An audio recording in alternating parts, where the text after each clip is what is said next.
everyone, it's NonnaGrace. I have good news about my bracelet. I actually found it today. I was going to go out and take care of the chicken house again because it's warmer. Today it's about 56 degrees, would you believe, out there.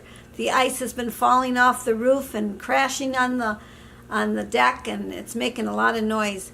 But at least it's melting. But anyways, when I was going to go out to clean the chicken house, I walked into the room where I keep my chicken food, and I had walked in there several times yesterday looking, but I did not see anything. Well, today I went in there, and this is what was laying on the floor right by the door underneath the little table that's there.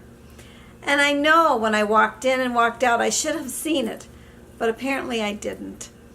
But I said to my husband, I said, "Look, I found my bracelet," and he came to look. And he had walked in and out of that room several times, and we both didn't see it. And I said, "You know what? I know what it was." You know, I used to tell my kids that when I first moved here, I felt like there was ghosts in the house. Well, we named the ghost George. Then my kids, when they were younger, they said they saw Sally, which is George's wife. So we have George and Sally. And my husband goes, "Well, Sally must have been teasing you, and she took your bracelet and decided that she teased you long enough and she brought it back." Well, that's a possibility because my kids have said they've seen Sally and they've seen George. I have not seen them, but when I had the foster children here, they used to complain that there was a draft every now and then. And I said, they only come around if you're not listening to me and giving me a hard time. Give me a hard time, and the George and Sally will come out and they will give you a chill. Sure enough, they would come out and they'd say that they could feel George and Sally, and you'd hear these girls screaming. And I'd go in and say, "What's going on?" They said, "We felt a cold draft."